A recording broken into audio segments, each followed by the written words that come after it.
predictor, and what a great result it was for Ash Barty to defeat Danielle Collins. Ash Barty was down in the second set 5-1 and managed to win that in a tie-break 7-6 with the scoreline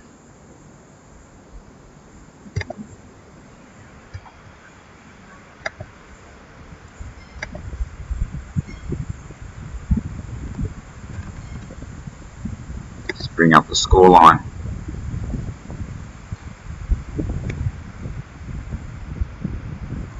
Match draws.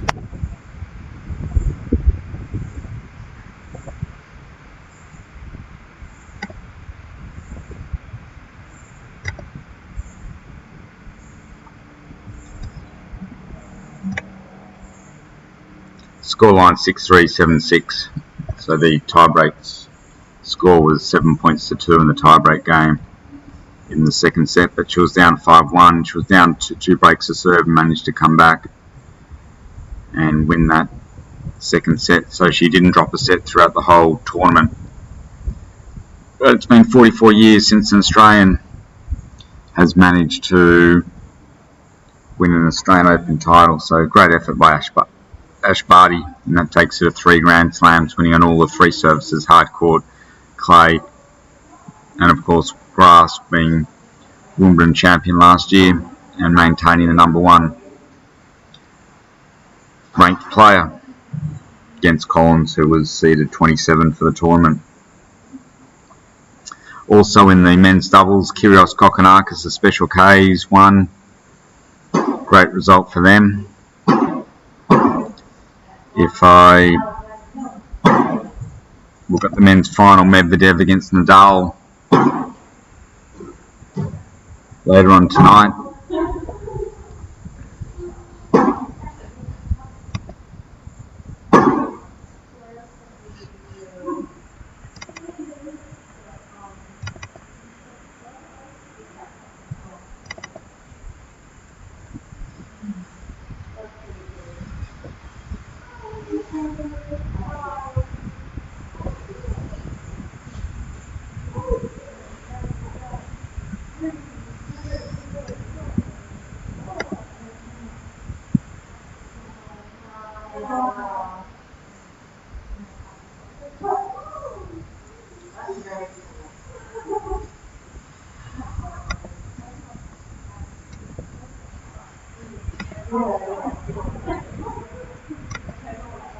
So you can see that Medvedev's got a 74.7% chance of winning the match. He's got a 65.8% chance of winning a point on serve. And Nadal has a 61.5% of winning a point on serve. Winning a game, Medvedev 84.2%. He's got a 63.8% chance of winning a set.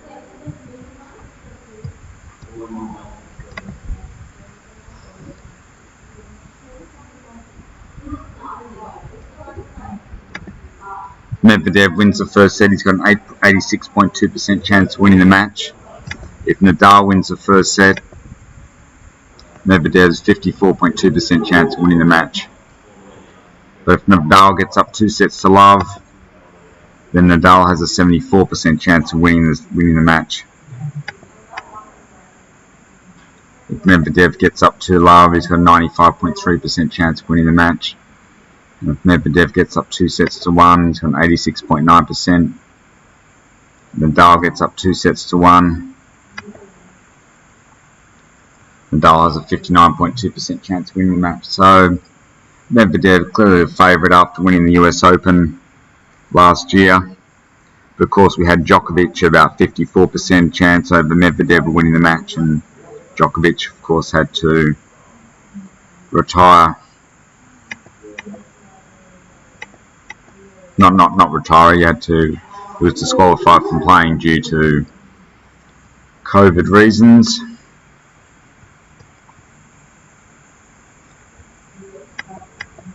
And Medvedev's got a 26% chance of winning in straight sets, 48.2% chance of winning in 4 sets, 20.4% chance of winning in 5 sets, and Nadal has a 4.7% chance of winning in straight sets, 9.1% chance of winning in 4 sets and 11.6% chance of winning in 5 sets.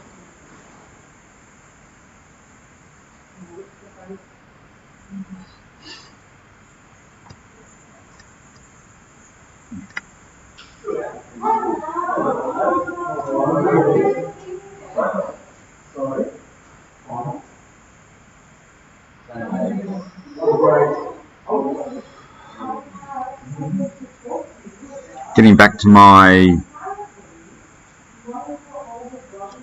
website,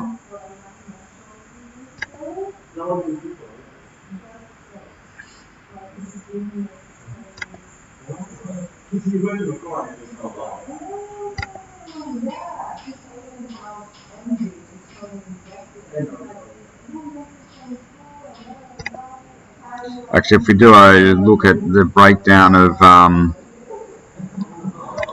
Nadal and Medvedev,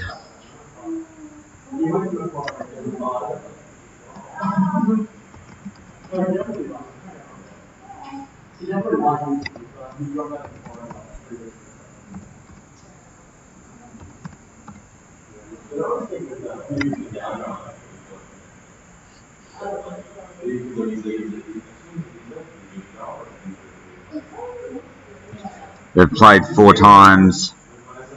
Nadal leads 3-1. The last time they played was at the ATP finals in the semi-finals back in 2020.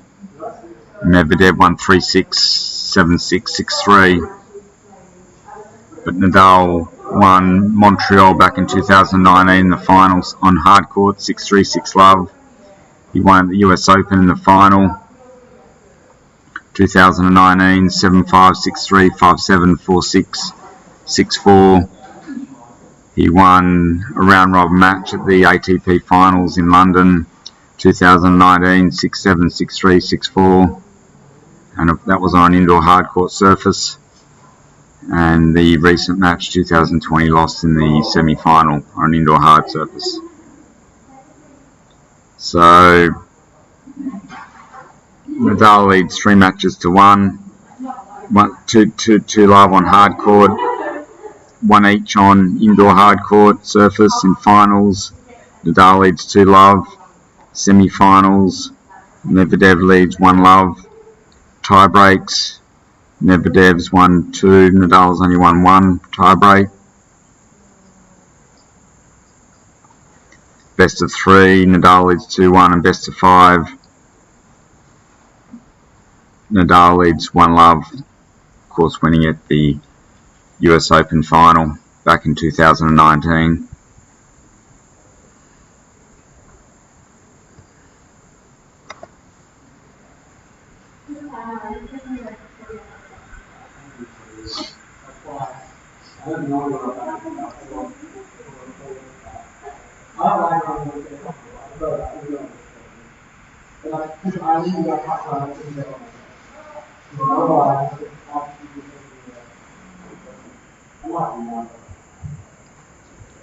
Looking at the predict feature for on-court.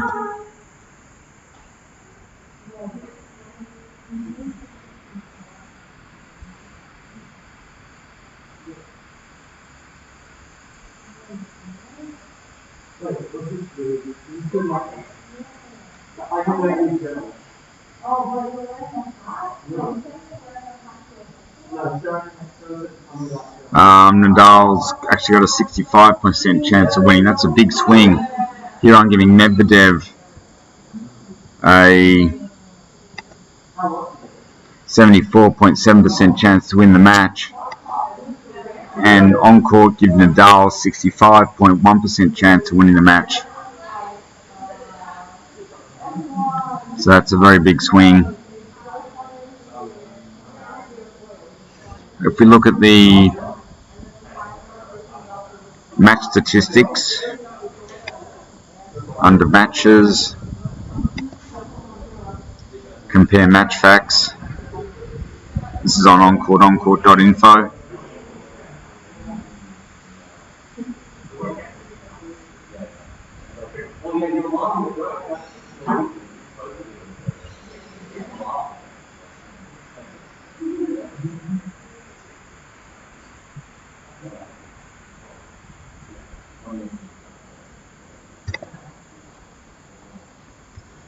we look at all-time head-to-head only on all surfaces,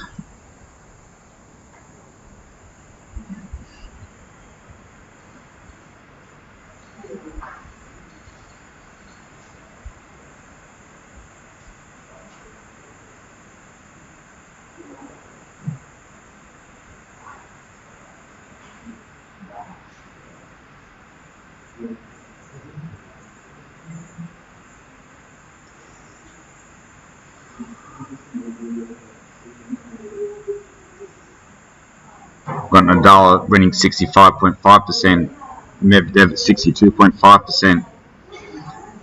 So I'm not sure what's going on with my predictor, because here it looks like Nadal is the favourite, 65.5. So if we round that up, say 66 and 63% on serve,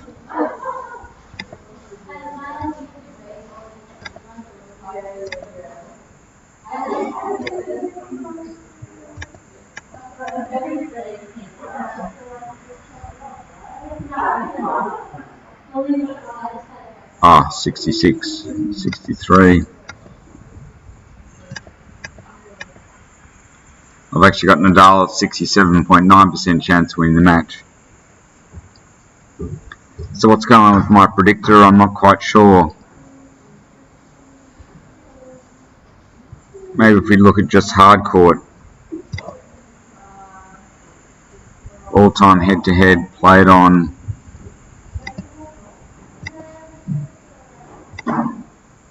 hard court.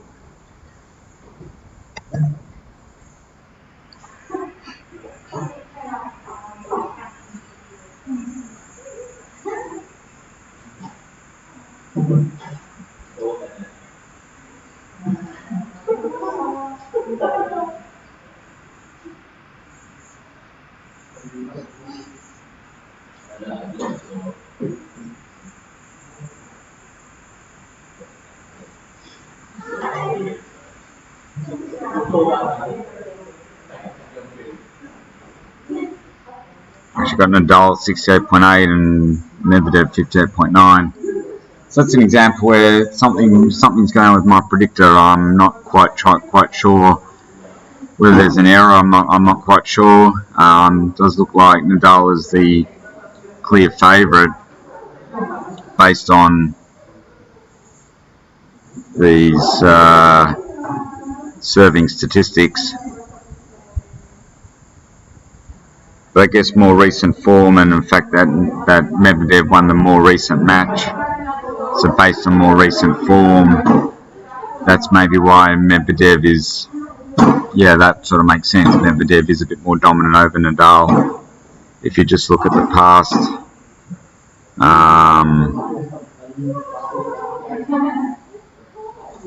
if you look at the last match they played,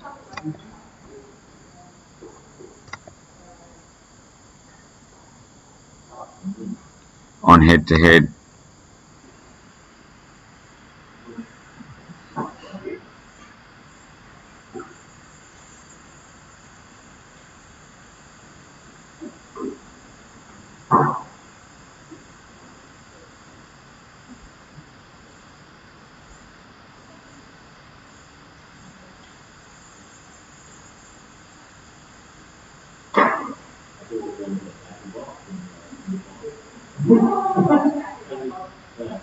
yeah, Medvedev was winning 68.3% in that match, and Nadal was winning 58.1%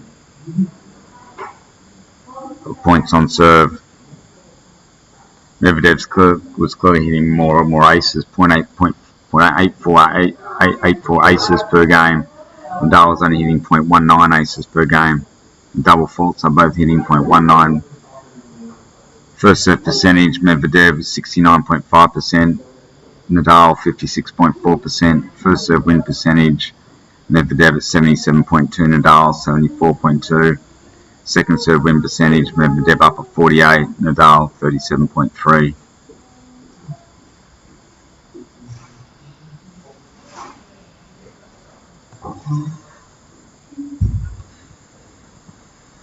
So that gives some sort of reasoning as to why I've got Medvedev quite a strong favourite over Nadal, because of the more recent form, and I weight it towards the more recent matches using exponential smoothing in my predictions.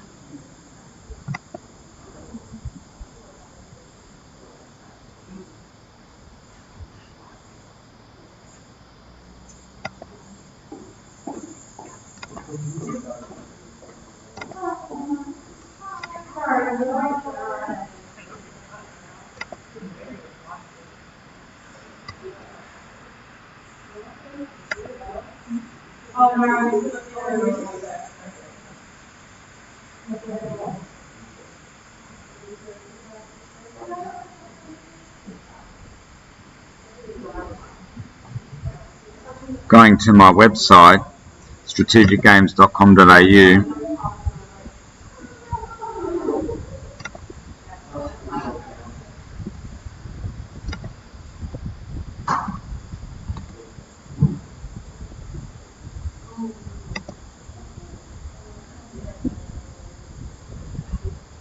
I spoke about sport and gambling. Now I'm going to speak about conflicts. Now the mathematics of conflicts is sort of more game theory.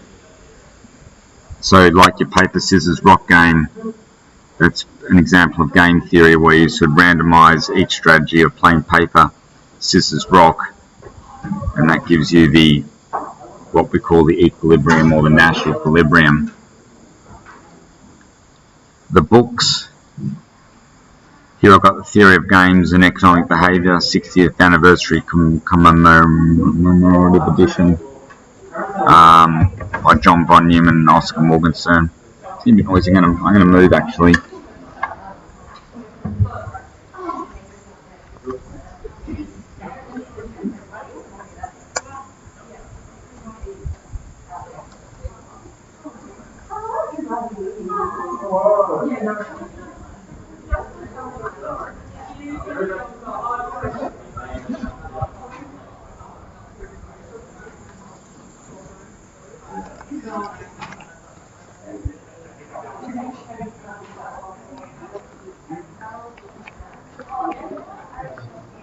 Just moving to another part of the university. It's getting a bit noisy.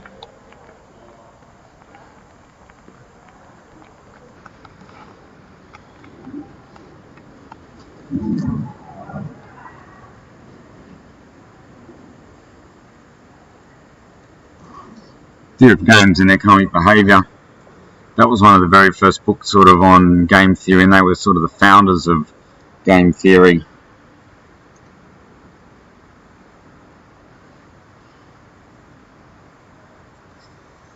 A Beautiful Mind by Sylvia and Nasser. That's the movie by John Nash, featuring Russell Crowe playing John Nash. So just on John Nash.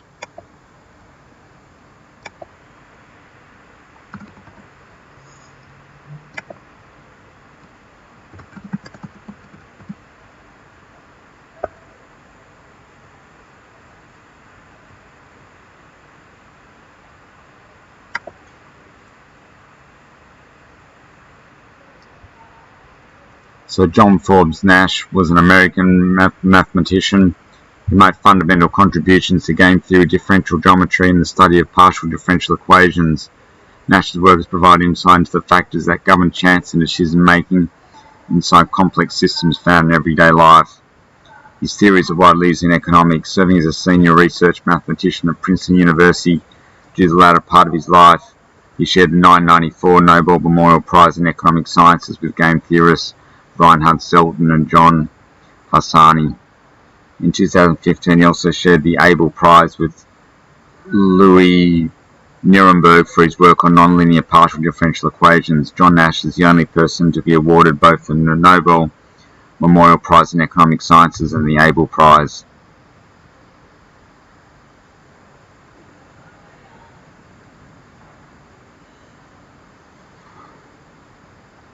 In 1959, Nash began showing clear signs of mental illness and spent several years at psychiatric hospitals being treated for schizophrenia. After 1970, his condition slowly improved, allowing him to return to academic work by the mid-1980s. His struggles with his illness and his recovery became the basis for Sylvia Nasser's biographical book A Beautiful Mind in 1998, as well as a film of the same name directed by Ron Howard, in which Nash was portrayed by actor Russell Crowe. So that's a good summary of John Nash, and I was fortunate enough to go to the John Nash conference in commemoration of the 60th anniversary of the Nash equilibrium, where I was speaking a lot of my work on the Kelly equilibrium, which is an outcome where you've got a negative payout.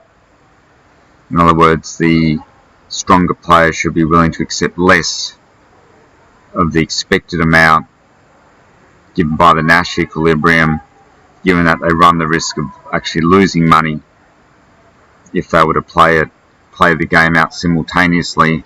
And that's where I came up with the Kelly equilibrium, using the Kelly formula, which maximizes the long-term growth of the bankroll. So I'm assuming a bankroll in game theory.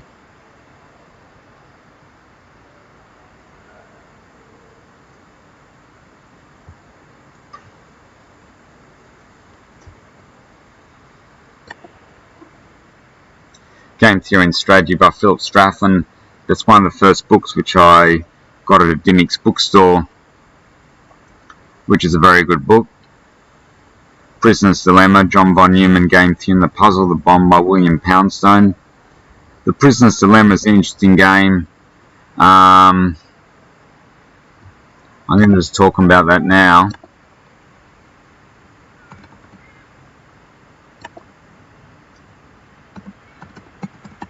Prisoner's Dilemma is one of the most popular games studied in game theory.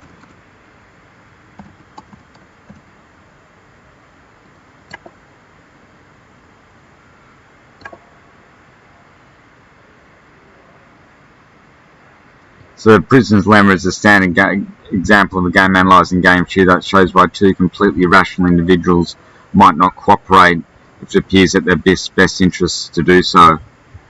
It was originally framed by Merrill Flood and Melvin Dresser while working at Rand in 1950. Albert Tucker formalised the game with prison sentence rewards and named the Prisoner's Dilemma, represented as follows. So you can look at the Prisoner's Dilemma game. It's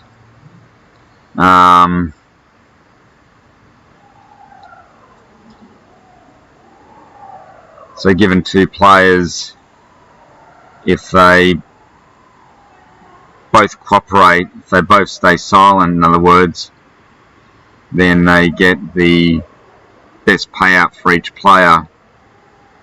They get it. Well, they don't get the best payout, they get a better payout than if they don't cooperate. If they both don't cooperate, then they get a -2 payout.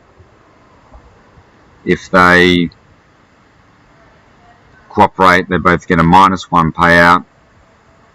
If A doesn't cooperate but B cooperates, then B gets a -3 payout. So it's to do with rationality and cooperation.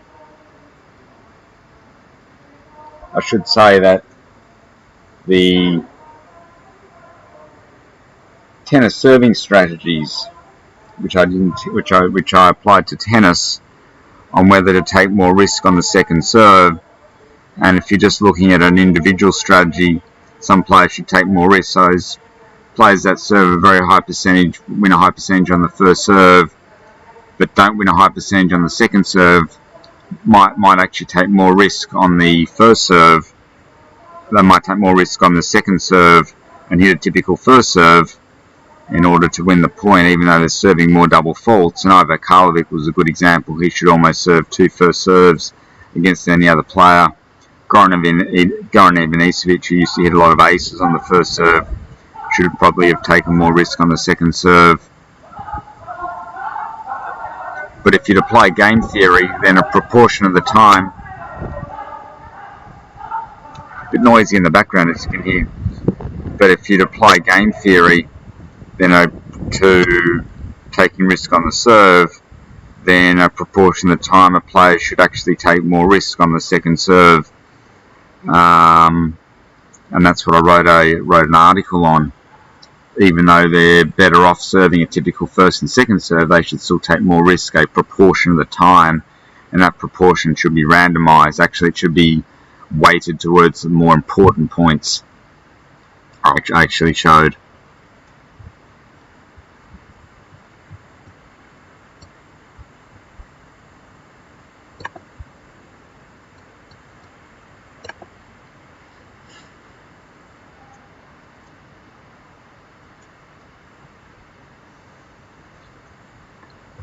So then I got a whole lot of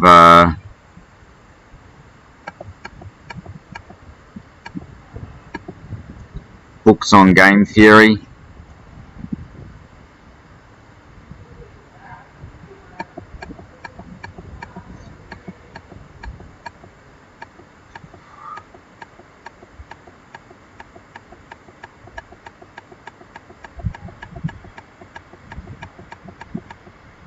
Publications, Law, Probability and Risk. That's where I got my paper on lawsuits. In other words, I model lawsuits like a casino game, because there's a set of outcomes and a probability of a probability associated with each outcome, and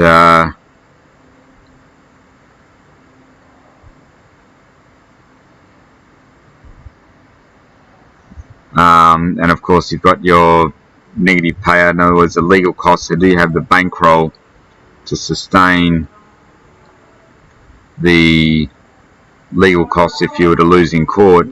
And that's where you're looking to maximise the long-term growth of the bank, and that's where the Kell equilibrium is a fair outcome, and then using the expected value. Games and Economic Behaviour and the International Journal of Game Theory are two common publications on game theory. I haven't actually managed to publish in there. I've tried a number of times,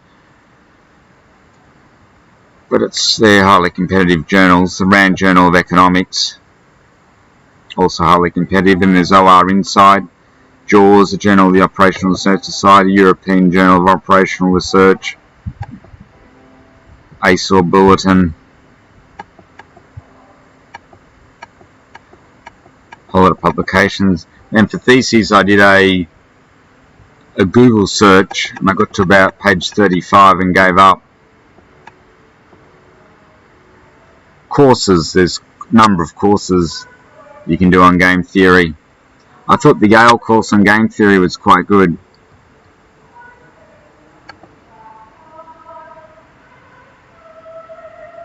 That's an open course.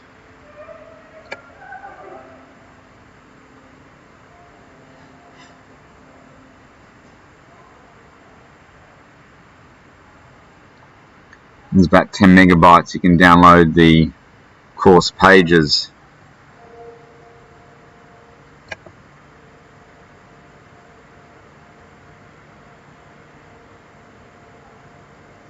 ANU. Looks like there's 5 subjects on game theory at ANU. University of Queensland, Queensland University of Technology, University of Southern Queensland, Carnegie Mellon University, UCL, University of don't know what UCL is.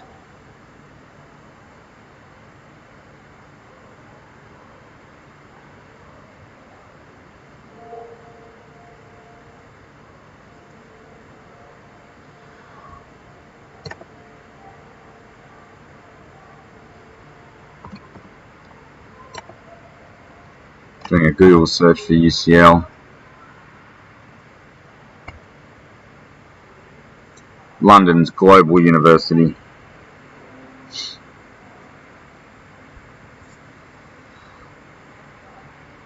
So it's a university that operates in London, but it has campuses throughout the world, and looks like there's one in Australia by memory. Don't quote me on that though.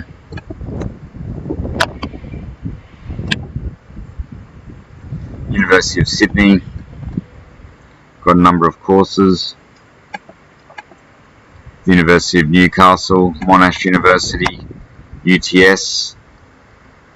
That's where I'm looking to get involved with UTS, University of Technology of Sydney. 2 courses on game theory, RMIT, Royal Melbourne Institute of Technology, Deakin University, La Trobe University, University of Adelaide, University of South Australia, Bond University, University of Western Australia, University of Notre Dame, Curtin University, Macquarie University, University of New South Wales, and University of Tasmania.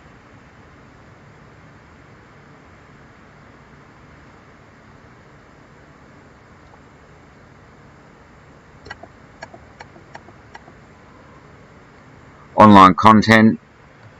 One of the best online content, Stephen Brams, who's published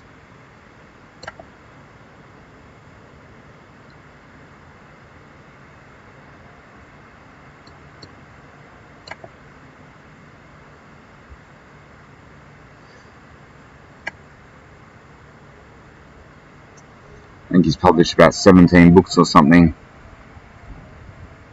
Just a number of incredible books he's written on game theory.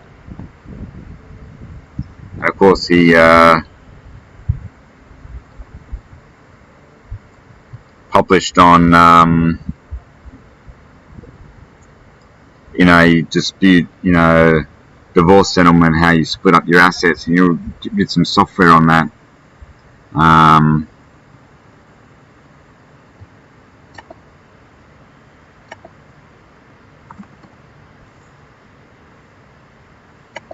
I should say that I did a bit of I did sort of an analysis of the universities that do offer game theory, and they seem to be more highly ranked than the universities that don't offer game theory, and that's probably because they have economics. So a university should have economics. That should be well established. And the lowly ranked universities don't offer game theory or don't offer economics, because generally game theory is taught in economics. And economics is one of those fundamental subjects that you would have at a university. So that UTS have. Flinders don't offer.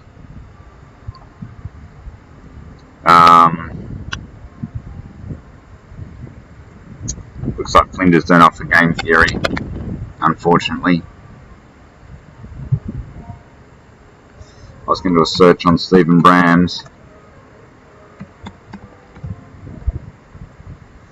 He's an American political scientist.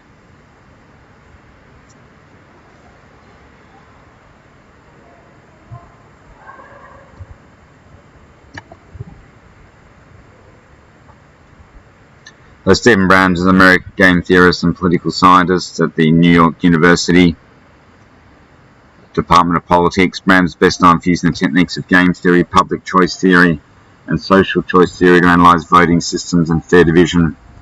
He is one of the independent discoverers of approval voting, as well as extensions of approval voting to multi-winner elections to give proportional representation of different interests. Brams was a co-discoverer with Alan Taylor of the first envy-free cake cutting solution for end people. Previous to the Brams-Taylor procedure, the cake cutting problem has been one of the most important open problems in contemporary mathematics. He's co-invented with Taylor a fair division procedure, adjusted winner, which was patented by New York University in 1999. Adjusted winner has been licensed to a Boston law firm which formed a company, Fair Outcomes Incorporation, that markets several fair division algorithms. Brams has applied game theory to a wide variety of strategic situations, from the Bible and theology to international relations to sports. So if you look at adjusted winner,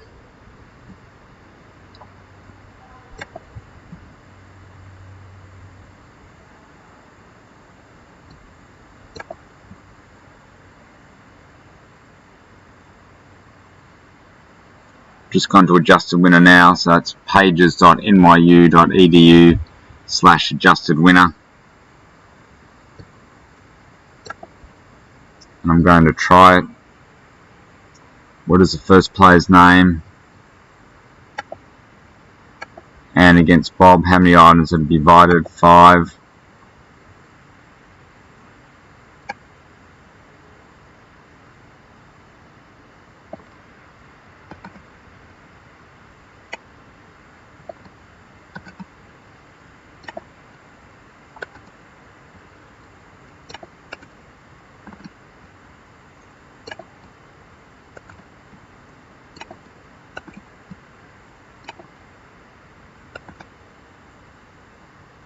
What is the total point allocation? Oh, must be 100. Anyway, you can experiment yourself on that.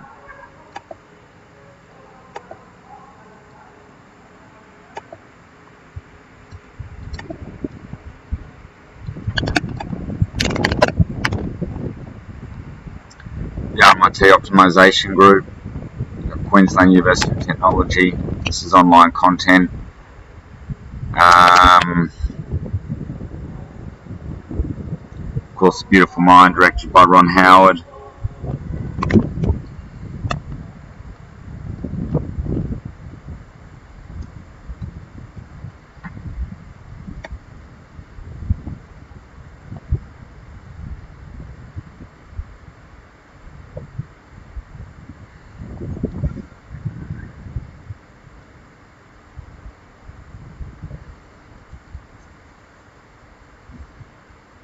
I give some software.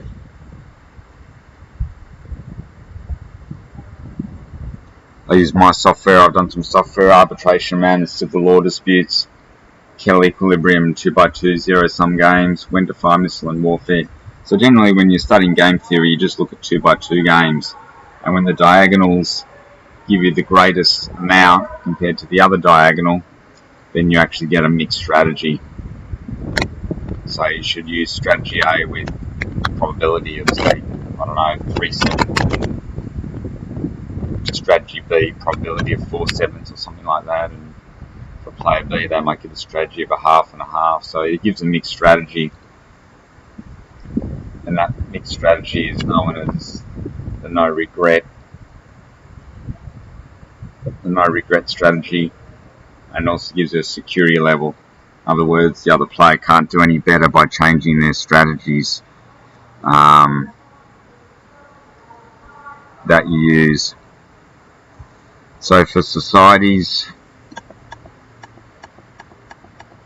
whole list of societies, careers, Australian Mathematical Society, they give job opportunities, Statistical Society of Australia, Department of Defence and Technology.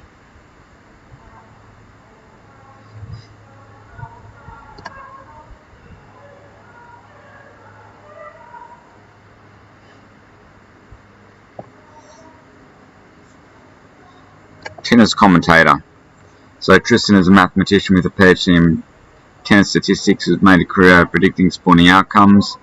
This includes setting prices prior and during a match in progress for international bookmakers, Ladbrokes and Centrebet, and sports IT company Infoplum. He's most recognised for his tennis predictions with appearances on SEN Sports Radio, 3RRR Run Late You Stole Something sports segment, and several articles in the Australian Financial Review.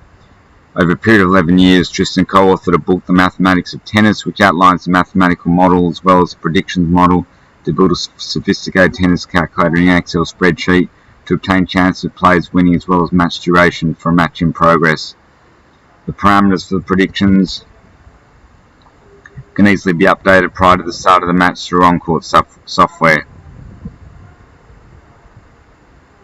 Based on this tennis calculator, Tristan would like to be a tennis commentator during Grand Slam tournaments as a tennis statistician. The coverage would be further enhanced by the detailed statistics available on on-court, such as head-to-head service and return statistics conditional on the court surface. Even further, Tristan has an extensive knowledge of the game, including identifying the best players of all time, improvements to tennis regulations consisting of court surface heat rule, tournament formats, scoring systems and the challenge system, and using the game of tennis to teach mathematics and statistics to a general audience. Tristan has a comprehensive list of media radio interviews, and you can listen to an interview with radio personality Red Simons about proving the tennis scoring system. You can contact Tristan about becoming a statistician tennis commentator. Contact strategicgames@hotmail.com. So that's what I'm looking to get involved with, being a tennis statistician through commentary. So at the moment I'm just doing it online because that's what's available through YouTube, Twitch, Facebook, but I want to get into live coverage and give these predictions and to have the predictions on the actual court as they have at the moment. You can see them appearing on the court at the moment, but the predictions they seem to be a little bit inaccurate, and I would say they don't identify the stronger player. They seem to underestimate the stronger player. I give predictions at 99%. So the players, when Nadal, Djokovic or Federer are playing someone, they pretty much can't really lose unless, of course, they get injured. And the statistics give up to 99% of the chances of winning. And they do win. Players don't lose to certain players. That would be the biggest upset of all time if they lost to certain players. And that's where you've got to give a prediction of up around 99%. And the bookmaker prices are only going to be paying, say, $1.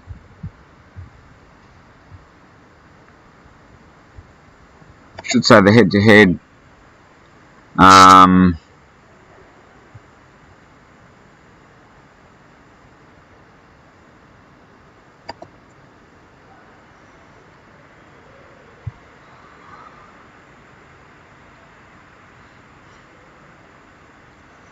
Yeah, so it is giving Medvedev the favourite.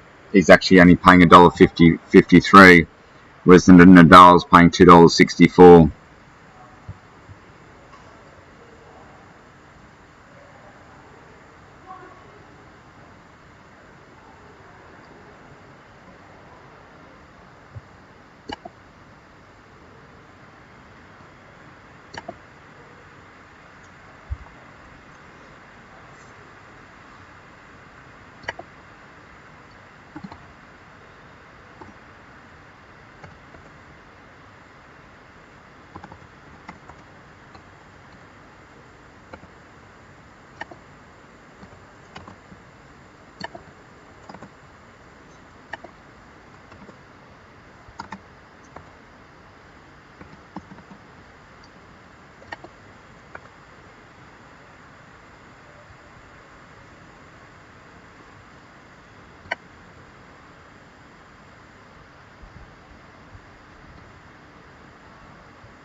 So here I got Nadal at 42% and Medvedev at 58%. So, but I'm giving, that's what the bookmaker prices are giving, whereas I'm giving Medvedev at 74.7%. I'm expecting Medvedev to win 65.8% on serve and Nadal to win 61.5% on serve.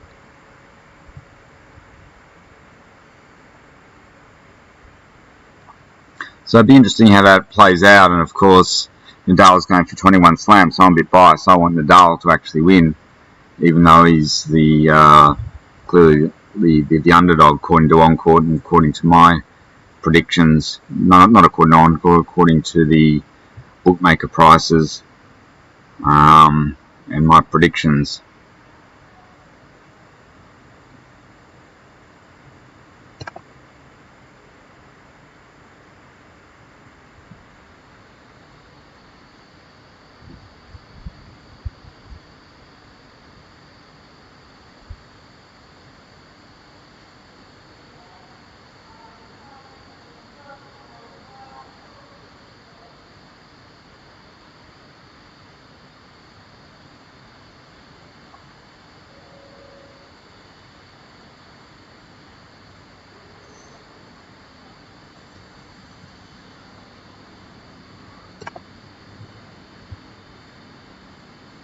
The Barron's movie. So Tristan was part of a gambling syndicate, so the automation of online video poker machines.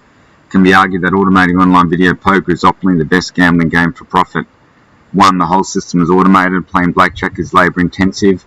2, the money is lost to the house through progressive jackpots, so longevity shouldn't be a problem. In blackjack, the money is coming directly from the house, and players run the risk of being barred. And that's quite an important aspect in blackjack, and that's why when Ian Anderson played, he would range his bets slowly up and slowly down, so when the count remains positive in blackjack, it tends to remain positive. So he's actually betting heavily on negative counts when it's actually not favourable, and that's where you build in your disguise. But I'm saying with video poker, because you're in jackpots, the proportion of the money bet is going to a jackpot pool which is already lost to the house. Someone is going to hit that jackpot at some point in time, and so that's why longevity shouldn't be a problem in video poker. And if you make $10 an hour on one machine, you make $100 an hour on 10 machines, $1,000 an hour on 100 machines, etc., with the same amount of risk. Therefore, building a warehouse with a bank of computers and a highly experienced programmer, someone should be able to make $1 million through online progressive video poker. Tristan developed a formula when to start playing these jackpot games based on the size of the bankroll. This is more commonly known as the Keller criterion, when multiple outcomes exist. At the same time, Tristan was involved in a work agreement dispute as a development of Sportsbet 21, a Swinburne University startup company which provides to bookmakers computer-generated odds driven by statistical models for live betting on cricket and tennis within a sporting contest. So that's when I was working for Sportsbet 21. It was operating through Ladbrokes. Tristan was undertaking a PhD in tennis statistics at Swinburne University and employed by Sportsbet 21 for live tennis predictions. Tristan was claiming he was owed money for holiday pay, late payments, superannuation, and being out of work to the total of $13,000. However, there are risks involved in going to court from legal costs, and a remarkable connection between the Kelly formula derived in video poker was applied to the work agreement dispute, which was published in the established journal Law, Probability and Risk. Essentially, lawsuits can be modeled like casino games. Software for lawsuits can be obtained from here. Even further, the Keller criterion, when multiple outcomes exist, was applied to two-person zero-sum games to establish the Keller equilibrium, which appears to be a fairer solution, the famous Nash equilibrium, when there's risk involved, as depicted in the movie A Beautiful Mind. There has been many recent movies based on real stories within universities. Beautiful Mind, directed by Ron Howard, occurred within Princeton University 2001.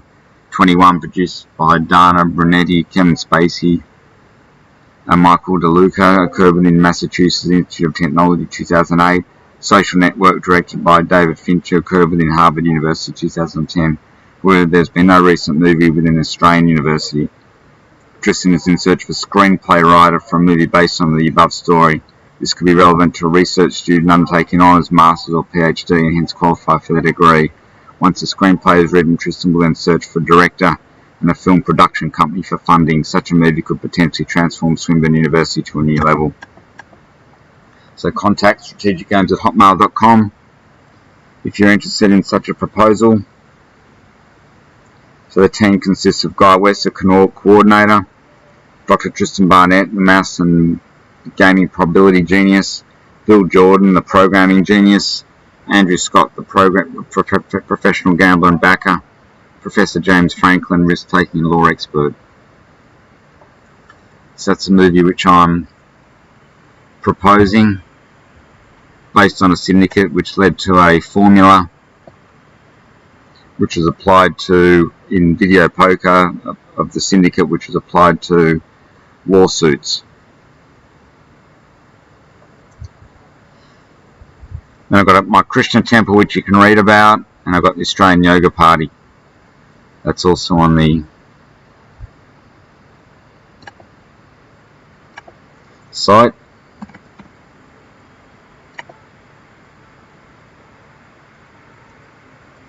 So the women's doubles final, back to the tennis, the match schedule.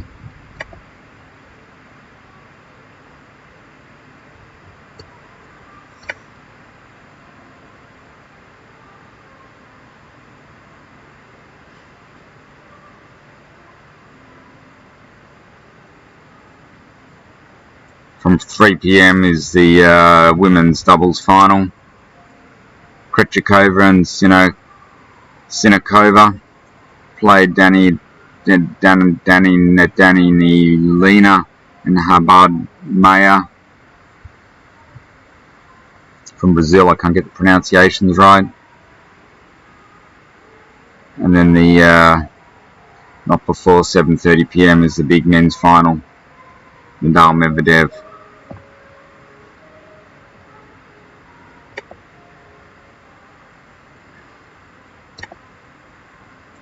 Which I got Medvedev at 74.7%. So I'm going to leave it there, and it's been great catching up on you in this live commentary. I hope you enjoyed it. Okay, over and out. Bye.